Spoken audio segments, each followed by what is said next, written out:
The sun cast long shadows across the peaceful suburban streets of Pine Grove as 10-year-old David played basketball with his friend Alex in front of Alex's pristine two-story home. The gentle thud of the basketball against concrete mixed with the boys' laughter as they practiced their dribbling skills, occasionally calling out friendly challenges to each other. David had been looking forward to this playdate all week. His mom had finally agreed to let him spend the weekend at Alex's house after both boys had shown impressive improvement in their grades. The two had been inseparable since meeting in their advanced math class at Pine Grove Elementary, bonding over their shared love of basketball and video games. The afternoon air was perfect for playing outside, with a light breeze rustling through the maple trees that lined the street. David, wearing his favorite Golden State Warriors jersey, showed Alex a new crossover move he'd been practicing. Alex watched in amazement, trying to mimic the smooth motion. "That's so cool. Where did you learn that?" Alex asked, attempting the move but losing control of the ball, which rolled toward the perfectly manicured lawn. "My uncle taught me. He played college basketball," David replied proudly, chasing after the ball. "He says it's all about practice and patience." Mrs. Wilson, Alex's mom, occasionally glanced through the front window while preparing snacks for the boys. She'd known David's family for months now and always enjoyed having him over. His polite manners and bright personality made him a welcome guest in their home. The peaceful scene was about to change when Mrs. Parker, who had moved into the neighborhood just 2 weeks ago, peered through her curtains. She hadn't bothered to introduce herself to any neighbors yet, preferring to keep to herself. From her window, she watched the boys playing, but her attention focused particularly on David. Without making any effort to understand the situation or speak to the children or the adults supervising them, she reached for her phone. Her fingers trembled slightly as she dialed 911, her voice dropping to a whisper as if she was reporting a serious crime in progress. "Hello, yes, I need to report a suspicious person in our neighborhood," she said in hushed tones. "There's someone who doesn't look like they belong here, and they're moving around between houses." Her words carried weight she hadn't considered, implications she hadn't thought through. Meanwhile, David and Alex continued their innocent game, completely unaware of the drama unfolding. They were in the middle of a friendly competition to see who could make the most consecutive baskets when Alex's little sister came running out to join them. "Can I play too?" she asked, her pigtails bouncing as she jumped up and down excitedly. "Sure, we can teach you how to shoot," David said kindly, demonstrating the proper form for her. The three children's laughter echoed through the neighborhood, a sound that should have signaled nothing but joy and innocence to anyone listening. The afternoon sun continued its slow descent, casting a golden glow over the suburban street.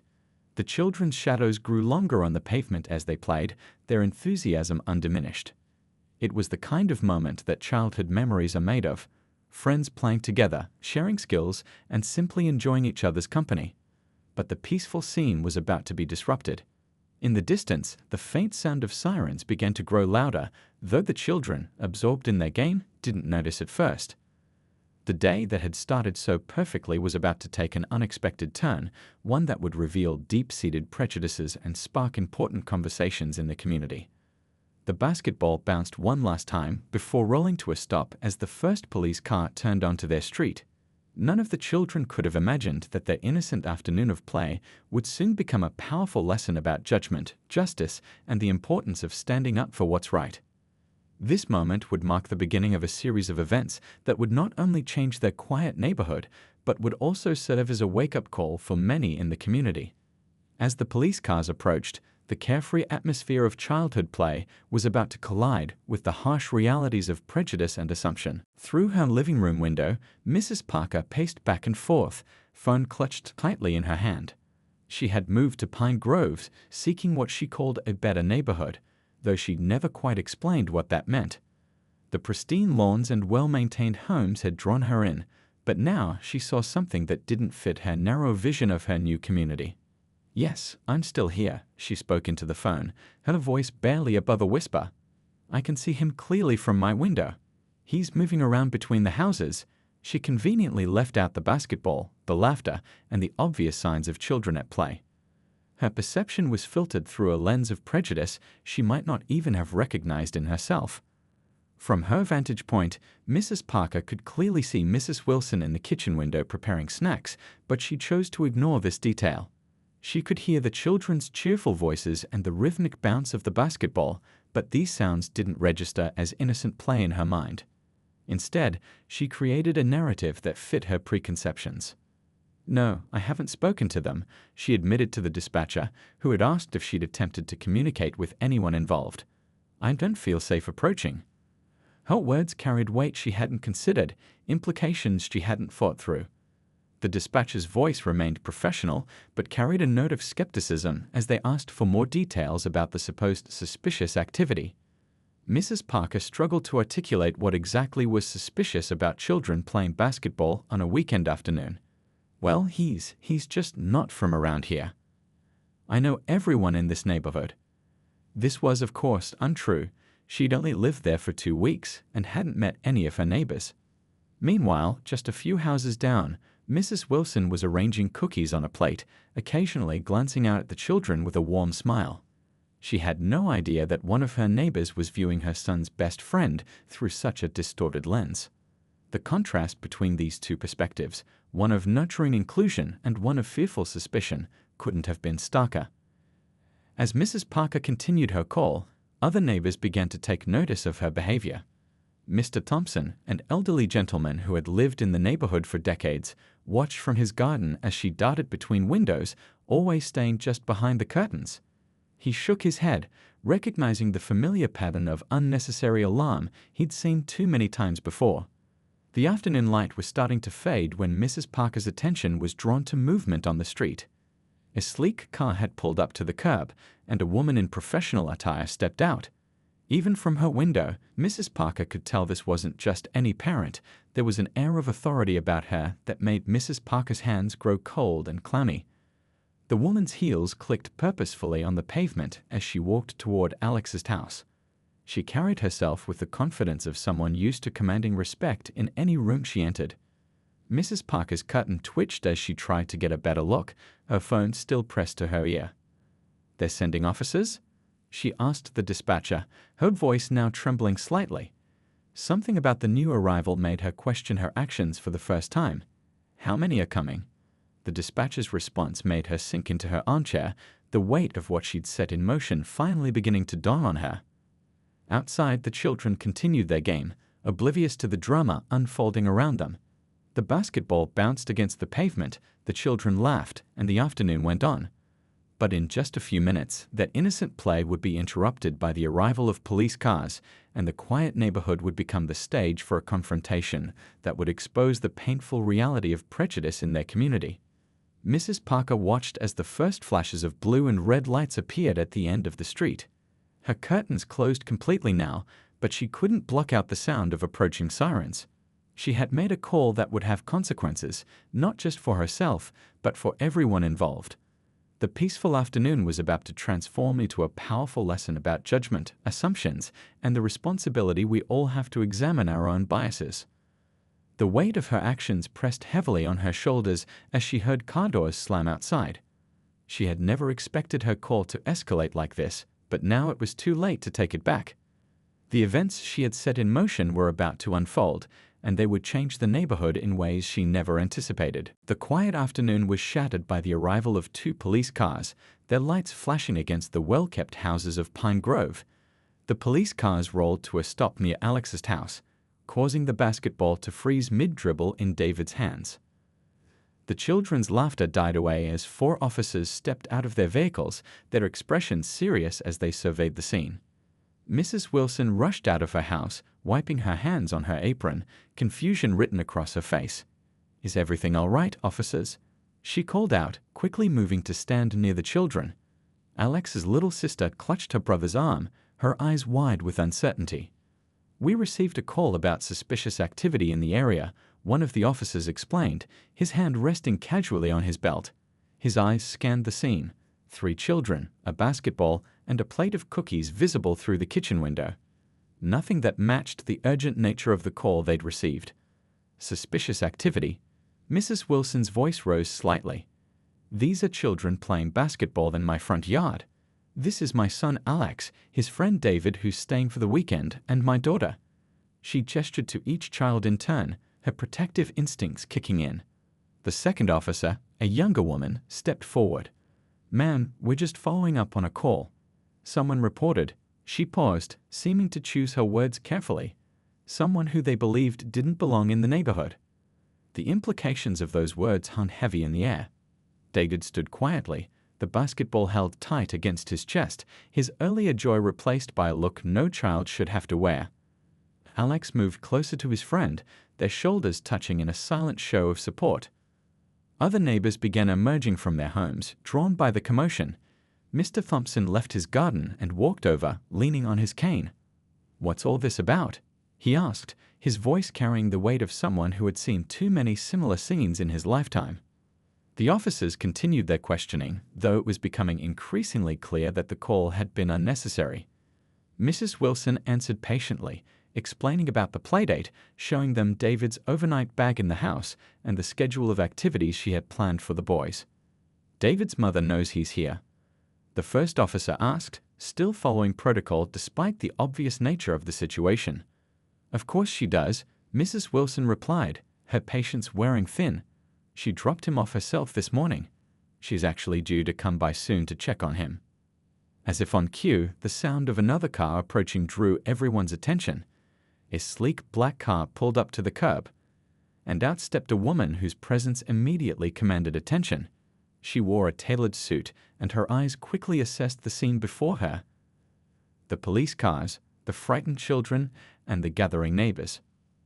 The officers straightened unconsciously as she approached. There was something in her walk, her bearing, that suggested this wasn't just any concerned parent. Her heels clicked purposefully on the pavement as she made her way toward the group. "I'm Dr. Anderson," she announced, her voice clear and controlled. "I'm David's mother, and I'd very much like to know why there are police officers questioning my son during his playdate." The atmosphere shifted perceptibly. The older officer cleared his throat, while his partner flipped through her notes. The neighbors who had gathered watched with increasing interest, sensing that the situation was about to take an unexpected turn. Dr. Anderson's gaze swept over the scene once more, taking in her son's tense posture, the basketball clutched to his chest like a shield, and the flashing lights that had no business being there on this peaceful afternoon. Her expression remained composed, but there was steel in her voice when she spoke again. "Perhaps someone could explain to me why a group of children playing basketball warranted a police response." She paused, letting the question hang in the air. "And more importantly, I'd like to speak with the person who made this call." The neighbors glanced at each other, and a few eyes turned toward Mrs. Parker's house, where the curtains still twitched occasionally. The confrontation that had been brewing all afternoon was about to reach its climax, and no one who witnessed it would soon forget what was about to unfold. The sun was lower now, casting long shadows across the street, but the real shadows being exposed were those of prejudice and assumption that had lurked beneath the surface of this seemingly peaceful neighborhood. As Dr. Anderson stood there, protecting not just her son but the principles of justice and equality, it was clear that this afternoon would become a turning point for the community of Pine Grove. Dr. Anderson's presence transformed the atmosphere on that quiet suburban street. She moved with the confidence of someone who had faced similar situations before, but her eyes held a mix of wariness and determination. As a civil rights attorney who had fought countless battles in courtrooms, she never expected to fight one in front of her son's best friend's house. "Officers," she began, her voice carrying just the right balance of authority and control, "I'd like to understand the probable cause for this response to children playing basketball." She gestured toward the two police cars, their lights still painting the neighborhood in alternating red and blue. The senior officer shifted his weight, clearly recognizing that the situation had changed significantly. "Ma'am, we received a call about suspicious activity." "Suspicious activity," Dr. Anderson repeated, letting each syllable hang in the air. "Could you be more specific about what was considered suspicious about children playing basketball on a Saturday afternoon?" Mrs. Wilson stepped forward, still wearing her apron dusted with cookie flour. "This is ridiculous. David has been here countless times. He and Alex are best friends. They're in the same advanced math class, for heaven's sake." Dr. Anderson nodded appreciatively at Mrs. Wilson before turning back to the officers. "I assume the caller provided specific details about criminal activity they witnessed." Or was the suspicion based on, she paused meaningfully, other factors? The younger officer consulted her notes, looking increasingly uncomfortable.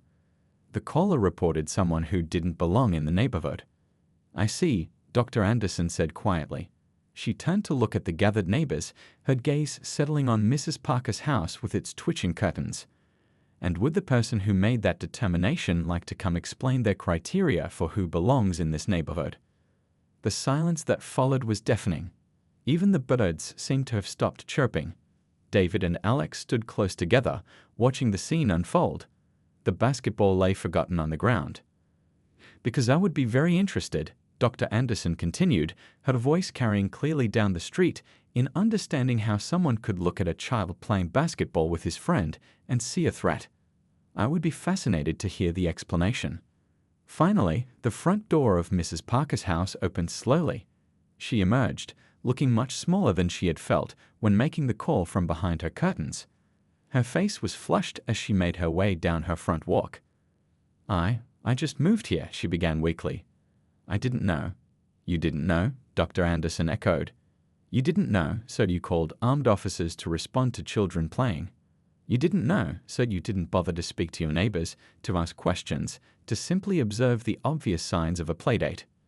Mrs. Parker's eyes dropped to the ground. The neighbors watched in complete silence, many of them shifting uncomfortably as they recognized how easily they could have made similar assumptions. My son, Dr. Anderson continued, her voice softening slightly, is a bright, kind 10-year-old boy who loves basketball and math. He's been friends with Alex since they met in school.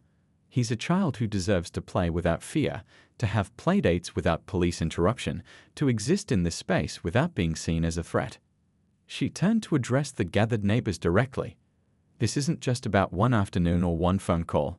This is about the assumptions we carry, the fears we harbor, and the consequences of acting on those fears without thought or consideration. The senior officer cleared his throat. Ma'am, given the circumstances, we'll be clearing this call. There's obviously no cause for concern here. No. Dr. Anderson agreed. There never was. But there is cause for conversation, for reflection, and for change. She looked at Mrs. Parker again. I hope you'll take this opportunity to really think about what happened here today. Mrs. Parker nodded, tears forming in her eyes. I'm so sorry, she whispered. I never meant. Intent isn't always the point, Dr. Anderson replied gently. It's the impact that matters. Look at these children. Look at what your actions caused them to experience. Then ask yourself how we can do better. The sun was setting now, casting long shadows across the suburban street.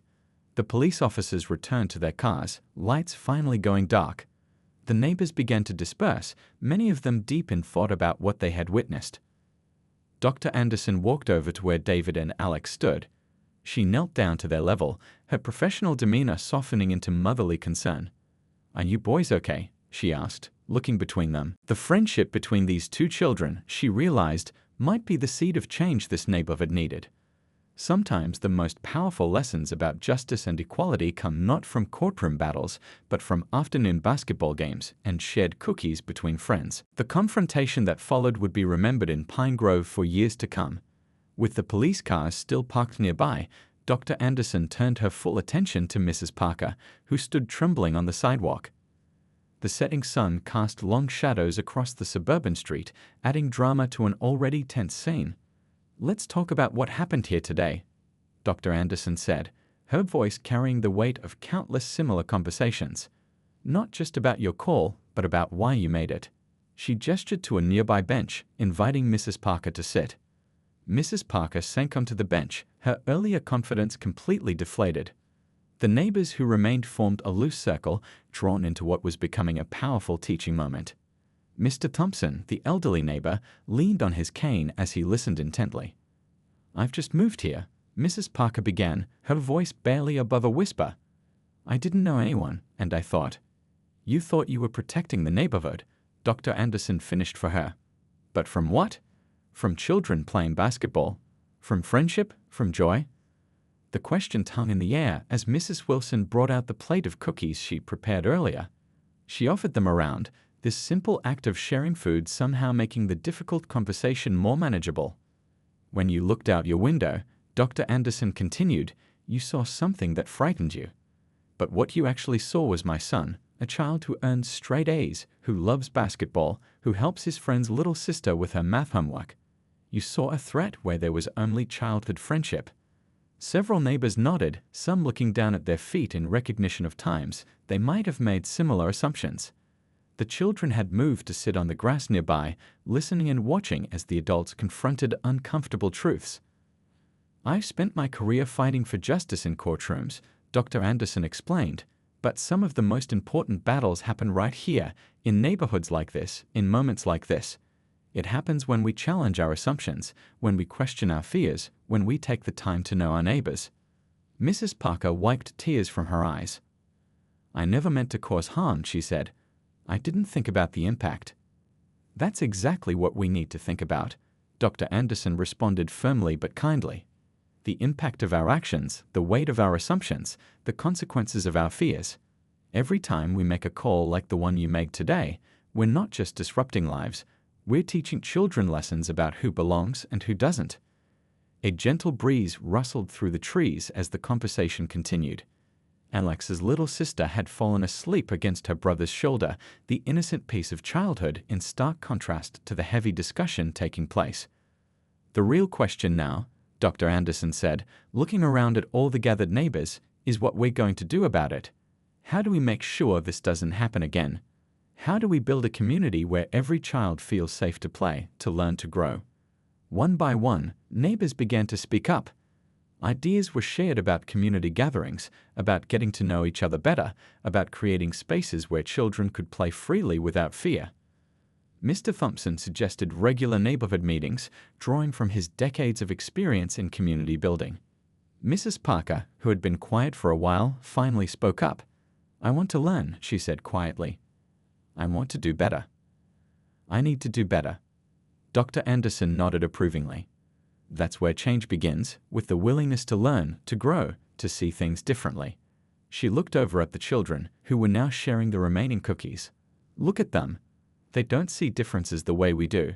They see friendship, fun, shared interests. Maybe we adults could learn something from that." The sun had almost set now, painting the sky in brilliant oranges and purples. The police cars had long since departed, but their presence had left an indelible mark on the community. This afternoon had become a catalyst for change, a moment when a neighborhood began to examine its prejudices and commit to doing better. As the neighbors began to disperse, making plans for future gatherings and community events, Dr. Anderson watched the boys resume their basketball game. The sound of their laughter once again filled the street, a reminder of the innocence that had been temporarily disrupted but not destroyed. This day, which had started with fear and suspicion, was ending with hope and understanding. The conversation wasn't over, it was just beginning. But in that moment, as the streetlights began to flicker on and the evening settled in, Pine Grove had taken its first step toward becoming a truly inclusive community. News of what happened in Pine Grove spread quickly through the community and beyond. By Monday morning, local news vans were parked along the street, their reporters eager to tell the story of how one afternoon changed an entire neighborhood's perspective. The first news story appeared in the local paper with the headline "Children's Basketball Game Sparks Community Conversation." The article detailed the events of that Saturday afternoon, but more importantly, it highlighted the constructive dialogue that followed. Dr. Anderson's words were quoted extensively, resonating with readers across the city. Social media picked up the story next. A neighbor's video of Dr. Anderson's powerful speech went viral, drawing attention from civil rights organizations and community leaders nationwide. The clip showed her speaking not with anger, but with wisdom and compassion, turning a potentially divisive moment into an opportunity for growth. The Pine Grove Neighborhood Association called an emergency meeting at the community center. The usually half-empty monthly gatherings were now packed, with residents spilling out into the hallway. Dr. Anderson was invited to speak, and she brought both David and Alex with her. "What happened on Saturday wasn't just about one phone call or one afternoon," she began, standing before the crowded room. "It's about the choices we make every day, the assumptions we carry, and the community we want to build." The boys shared their perspective too, speaking with the honesty only children can manage. "We were just playing basketball," David explained simply. That's what friends do. His words cut through all the adult complexity to the heart of the matter. Local schools began incorporating discussions about community and inclusion into their curricula. Teachers used the incident as a starting point to talk about prejudice and assumption with their students. The conversations were sometimes uncomfortable, but they were necessary. Mrs. Parker, who had initially wanted to hide from the attention, chose instead to speak up. At the community meeting, she stood and shared her story of learning and growth. "I made a mistake," she admitted, her voice shaking but determined. "But from that mistake, I learned how to be a better neighbor, a better person." The incident sparked practical changes too. The neighborhood association created a welcome committee for new residents, ensuring that everyone who moved to Pine Grove felt connected to their community from day one. They'd organized regular block parties, sports events, and community dinners. Mr. Thompson, drawing from his decades of experience in community organizing, suggested a mentorship program pairing longtime residents with newcomers. "It's harder to fear what you know," he explained, his wise words becoming something of a motto for the neighborhood. The local police department also took notice. They initiated new training programs focusing on community relations and bias recognition. Officers began participating in neighborhood events, getting to know residents in positive settings rather than just responding to calls. Dr. Anderson's law firm offered free workshops on civil rights and community advocacy. These sessions were well attended, with residents eager to learn how they could contribute to positive change in their community. The children, meanwhile, continued playing basketball. Their afternoon games became a symbol of what the community aspired to be, a place where friendship transcended assumptions, where play wasn't interrupted by prejudice, where everyone belonged. Local businesses got involved too. The sporting goods store donated new basketball hoops for the community park.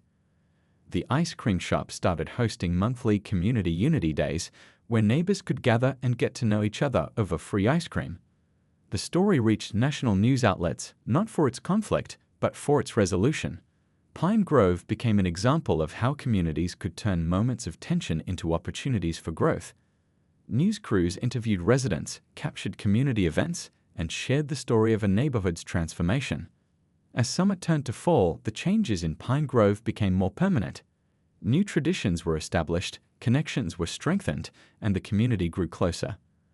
The basketball games continued, but now they often drew small crowds of neighbors, all sharing in the simple joy of children at play. Looking back, residents would say that the incident that could have torn their community apart actually brought them closer together. It sparked conversations that needed to happen, created changes that needed to be made, and built bridges that needed to be built. The true impact of that Saturday afternoon wasn't just in the immediate response, but in the lasting changes it inspired. Pine Grove had become more than just a neighborhood. It had become a model for how communities could face their prejudices, learn from their mistakes, and grow stronger together. 1 month after the incident, Pine Grove had transformed in ways no one could have predicted. The story's resolution began with Mrs. Parker's public apology, delivered at a community gathering in the local park. Standing before her neighbors, her voice trembling but determined, she spoke from the heart. "A month ago, I made a choice based on fear and ignorance," she began, looking directly at David and his mother. "That choice could have had terrible consequences. Instead, thanks to this community's response, it became a moment of learning and growth." The gathered crowd listened intently as she continued, many nodding in recognition of their own journey of understanding. Children played nearby on the new basketball court, their laughter providing a fitting backdrop to her words of reconciliation. The police department's new training protocols were already showing results. Officers now regularly participated in community events, getting to know residents in positive settings. The chief of police stood up to share their commitment to change. "We've revised our response protocols," he announced. "Every call is now evaluated with a deeper understanding of potential bias. Our officers undergo monthly training on community relations and cultural awareness." Dr. Anderson's law firm had become a driving force for positive change. They established a community education program, offering monthly workshops on civil rights, community advocacy, and conflict resolution.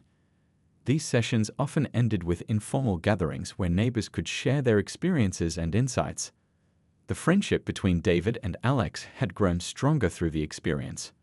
Their basketball games now attracted other neighborhood children, turning into impromptu tournaments that brought families together. The sound of bouncing balls and children's laughter became a regular soundtrack in Pine Grove. The neighborhood association's new initiatives were thriving. Weekly community dinners rotated between houses, giving everyone a chance to host and share their traditions. The Welcome Committee had become so successful that nearby communities were using it as a model for their own programs. Mr. Thompson, who had witnessed decades of change in the neighborhood, often sat on his porch watching the transformation with satisfaction. "This is what community looks like," he would say to anyone who stopped to chat. "It's not just about living near each other, it's about living with each other." The local schools had embraced the moment as well. Teachers incorporated lessons about inclusion and community into their daily activities. Students worked on projects exploring their different backgrounds and celebrating their shared experiences. Even the physical appearance of Pine Grove had changed. The community garden, once tended by just a few dedicated residents, now bloomed with contributions from every household. Each plant told the story of collaboration and shared purpose. The most significant change, however, was in the daily interactions between neighbors. Front porches that had once been empty were now gathering places. Children played freely, moving from house to house without fear or suspicion. The invisible barriers that had divided the community had begun to fall. Mrs. Parker, who had once hidden behind her curtains, now hosted weekly reading sessions for neighborhood children in her front yard. Her journey from fear to acceptance had become a powerful example of personal growth and community healing. David's mother continued to be a guiding force in the community's transformation. Her approach to the incident had shown everyone how to turn conflict into opportunity, fear into understanding. She often reminded people that change wasn't about pointing fingers, but about joining hands. As summer turned to fall, Pine Grove celebrated its transformation with a neighborhood festival. Tables lined the streets, filled with food from different cultures and traditions. Children played games while adults shared stories and laughter. The basketball tournament was the highlight of the day, with teams mixing players of all ages and backgrounds. Looking back, residents would say that the incident that could have divided them had instead united them. It had taught them that community wasn't just about sharing space, it was about sharing lives, understanding differences, and growing together. The lesson of Pine Grove spread beyond its borders, inspiring other communities to examine their own practices and prejudices. Visitors often remarked on the special feeling they got walking through the neighborhood, a sense of welcome, of belonging, of home. As the sun set on another day in Pine Grove, the sound of basketball still echoed through the streets. Children played, parents chatted, and neighbors waved to each other across fences. The community had not just recovered from a moment of crisis, it had risen above it, stronger and more united than ever before.